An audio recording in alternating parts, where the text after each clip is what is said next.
Приветствую всех зрителей телеканала Якутия-24. С вами Марфирина Алексеева в программе News on Air. Сегодня в выпуске обзор самых интересных, актуальных новостей, событий и социальных сетей. А также в конце программы я расскажу немного о местном производстве Ленского района. Приступим. Группа «Марсель» возвращается на большую сцену. Ливан Горозия, по-другому Элван, и Игорь Пустельник, то есть Нел, возвращаются на сцену спустя 10 лет. Юные парни с Якутска начинали карьерный путь именно с этой группы. В 2005 году рэперы из Якутска решили переехать в Москву и создать рэп-группу «Марсель». Их начали узнавать благодаря композиции «Москва», которая стала хитом. Однако в 2011 году они объявили, что из-за творческих разногласий группа «Марсель» прекращает свою деятельность на неопределенный срок. Воссоединение спустя 10 лет. Рэперы в социальных сетях пишут о том, что они возвращаются на сцену. За один день они планируют устроить сразу 3 концерта в Москве. Она ласково скажет: забудь, все, что ушло, не вернуть. Главное то, что сейчас, главное то, что мы тут. Новость дня во всех местных новостных пабликах. Якутянка стала одним из авторов комиксов DC. Знакомьтесь, это работа Анастасии Сыромятниковой, известной как Сайра. Она стала ведущим художником для новой серии комиксов от DC. Комикс рассказывает о дочери величайшего мага, охотящейся за Джеком-потрошителем в Лондоне 1888 года. На сегодня вышло 3 номера цифрового комикса. Также вашему вниманию представляем другие работы Сайра.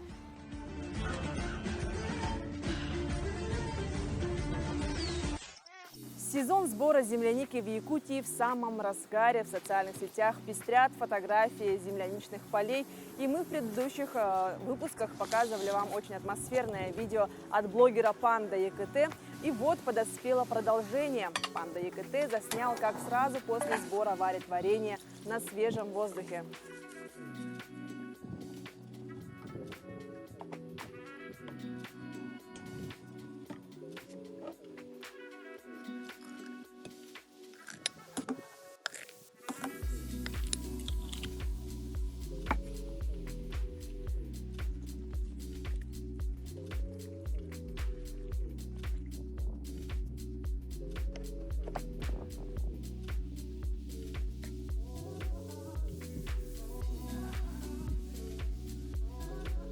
Вышел трейлер исторического фэнтези «Сердце Пармы» от Антона Мегердичева. Компания Central Partnership выпустит картину в российский прокат 6 октября уже текущего года.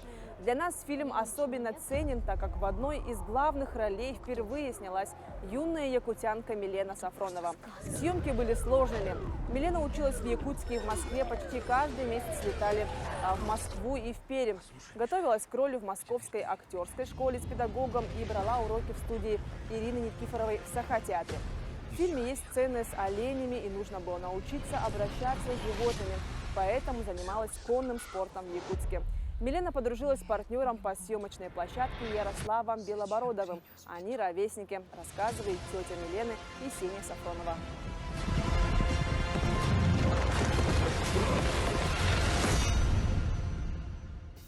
Якутянка стала новой прима-балериной Мариинского театра. Надежда Батоева из Нерингри стала прима-балериной Мариинского театра, а это высшая ступень иерархии балетной труппы. В труппе она работает с 2009 года после окончания Академии русского балета имени Вагановой. Батоева завершает в театре свой 13-й сезон и уже давно исполняет многие балетные партии мариинского репертуара. За эти годы она исполнила главные партии в таких балетах, как «Жизель», «Лебединое озеро», «Спящая красавица» и в других. Буквально на днях Надежда Батоева выступила в одной из центральных ролей в спектакле «12». Медведица Хаарчана наслаждается мороженым и купанием в летний знойный день. Погода в Петербурге, как всегда, очень переменчива, и пока знойное солнце вновь сменилось на дожди, полюбуемся на нашу медведицу Хаарчану в бассейне. Белоснежной красавице, как всегда, достается все только самое лучшее и вкусное. Сладкая свекла, свежайшая рыбка, морковка и водоросли. Когда часть еды заливают бульоном или водой, в Ленинградском зоопарке называют эту смесь мороженым для северной хищницы.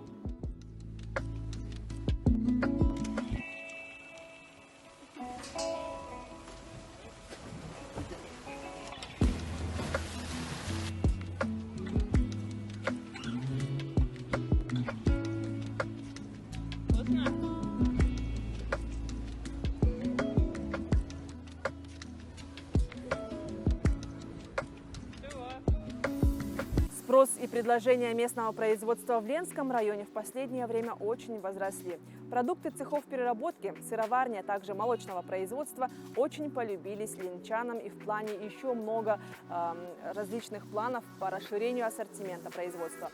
Сейчас мы познакомимся с производством и новым ассортиментом, а также насколько актуальна местная продукция в Ленске. Ленский цех переработки с прошлого года начал и производство полуфабрикатов. Специализированная машина буквально за считанные минуты изготавливает килограммы пельменей. Машина, которая делает пельмени. Вот. Туда, значит, залаживаем, как вот мы и показывали уже, фарш, тесто, маленько мучим. Они потоком идут, я только должна их завернуть, сделать форму пельменей. За минуту машина изготавливает 130 пельменей, за час 7000. Таких мощностей вполне хватит для того, чтобы обеспечить всех ленчан экологически чистым продуктом, произведенным местным предприятием. Помимо пельменей, цех переработки выпускает еще 10 мясных наименований: тефтели, биточки, голубцы, антрикоты, эскалоты, стейки и отбивные. Мясо для приготовления полуфабрикатов используется привозное, только высшего качества. Фарш изготавливается без применения добавок, только мясо и специи. Никаких добавок, ничего не будет, ни сои, ничего. Просто будет все натурал, когда лук, соль, перец, все, больше ничего. Это мы обещаем жителям города, что эти пельмени будут отличнейшие. Пельмени действительно очень вкусные, продегустировать удалось и нашей съемочной группе. Тесто тонкое, мясо сочное, вкусное, а главное, его много. Наше предпочтение теперь точно будет отдано именно этим пельменям.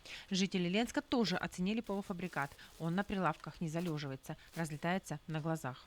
Товар вообще пользуется спросом. Люди пока только знакомятся с этой продукцией, потому что продукция новая. В день где-то килограмм 50 привозят. Ну, когда 50 уходит, когда 45 уходит. Вообще как бы разбирают.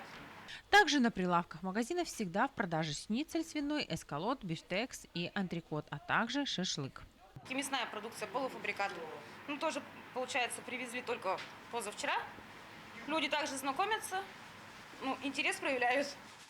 В ближайшее время ленчане смогут приобрести еще и вареники, колдуны, котлеты, тефтели и голубцы.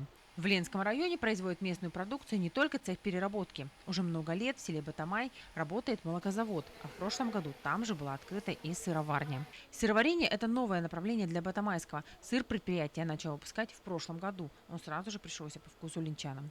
Сыр очень вкусный, пользуется спросом. У нас буквально его только привезли, через 1,5 часа сыра нет. 15 килограмм распродается буквально за 1,5 часа. То есть люди, как говорится, один попробовал, второй попробовал, и все, разрекламировали. Теперь у нас за сыром очередь. Если честно, я беру только первый раз. Наслышана, вот успела, прибежала. И мама заказала попробовать. Поэтому взяли на пробу. Ну, раз хвалят, значит вкусно. Пока Батамайская выпускает только 2 вида сыра. Сыр мягкий, процесс его изготовления занимает сутки, и твердый. Его вызревание занимает больше времени. Варится в течение 6 часов, потом поступает в рассол. Через сутки поступает в сырную камеру. Мы каждую головку красим пищевой краской, дышащей, чтобы наш сыр блестел, был таким солнечным, можно сказать. Каждый день переворачиваем наши сыры. В течение 45 суток у нас тут стоят. Помимо сыра, на прилавках в магазинах ежедневно в наличии и поменявшие свои вкусовые качества и упаковку молочная продукция. Это молоко, сливки, сметана, кефир, снежок и ряженка. Помимо молочной продукции, предприятие ежедневно поставляет населению еще и около 200 килограмм свежей говядины. У нас вон растет молодняк, свой молодняк, свое мясо вон. Это даже вот вчера вот завели вечером вот мясо. Вот это. Да, вчера вечером забили, сегодня распили его в магазин. Вот это мясо сейчас обвалу его еще и в садике вот мякоть отправляю. Ну, разбираю, не хватает. Все плачут, что не хватает. Через час-полтора уже мяса нет, никому не достаются. Как уже сказали выше, глава района и руководство предприятий, производимая продукция полностью закрывает потребности ленчан. Но тем не менее производство ее будет наращиваться. Сегодня отрабатывается схема ее сбыта в отдаленные поселения района. Это поселки Витим и Пеледуй. В селе Северная Нюя в планах начать строительство круглогодичных теплиц. Также овощехранилища в городе. А в Жербе будет развиваться табуноконеводство. На этом наш выпуск подошел к концу. Смотрите News on Air по будням в 11 и 17 часов. Всем отличного настроения и хорошего дня. До новых встреч в эфире.